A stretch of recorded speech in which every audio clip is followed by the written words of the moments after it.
વડોદરા કોર્પોરેશનના વાંકે 3 વર્ષના માસૂમે પગની આંગળી ગુમાવી. તાંદલજાના તહુરા ગાર્ડનમાં રમવા આવેલા 3 વર્ષના બાળકની પગની આંગળી કપાઈ.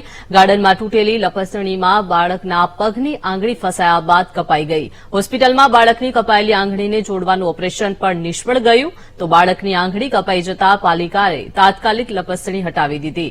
કોર્પોરેશનની બેદરકારીના કારણે બાળકને શરીરમાં કાયમી ખામી આવ્યાનો પરિવારનો આરોપ છે. બાળકની ઉંમર 3 વર્ષની છે સાહેબ, ને તહુરા ગાર્ડનમાં રમવા ગયા હતા.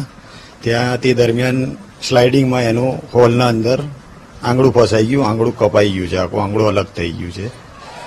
એના કારણે મારા છોકરાએ આંગળું આખું ગુમાવી દીધેલું છે. એની સર્જરી પણ કરાવી, પણ સર્જરી પોસિબલ ના હતી. એટલા માટે એને કટ મૂકીને આંગળાની કટે ખોટ થઈ ગઈ છે. હવે જિંદગી પર એને ખોટ નડવાની છે. કોર્પોરેશનની બેદરકારીના કારણે જ આવું થયું છે સાહેબ. કેમ કે કોર્પોરેશનની બેદરકારી હોય, કોર્પોરેશને વારેવાર ટાઈમ ટુ ટાઈમ એને ઇન્સ્ટોલમેન્ટ એમના ચેક કર્યા હોત તો આ રીતની ઘટના ઘટત જ ના.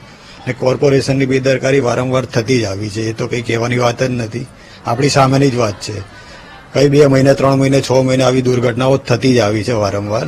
હવે તમે જ સમજાવો કે કોર્પોરેશનનું ના હોય તો કોનું હોઈ શકે છે? હવે જો વારંવાર કોર્પોરેશનના અંદરમાં, વડોદરા મ્યુનિસિપલ કોર્પોરેશનના વિસ્તારોમાં કોઈક ને કોઈક નાની મોટી આવી ઘટના થાય. આના પહેલા હરણી બોટકાંડ, પહેલા કંઈક થોડા સમય પહેલા કંઈક ને કંઈક ચાલતું જ રહે છે અને અધિકારીઓની લાપરવાહી સતત બહાર આવતી રહે છે. એટલે સૌથી પહેલી અમારી માંગણી છે કે જે અધિકારીઓ પોતાની જવાબદારીથી ભાગી રહ્યા છે, જવાબદારીમાં ચોરી કરી રહ્યા છે, પોતાના કામોમાં જે બરાબર ધ્યાન નથી આપતા, એવા વિરુદ્ધ પગલાં લેવામાં આવે. સાથે સાથે આજે નાનું બાળક છે, નાના બાળકની આંગળી કપાઈ ગઈ છે. હવે એ આંગળી તો એને જોડાવાની નથી.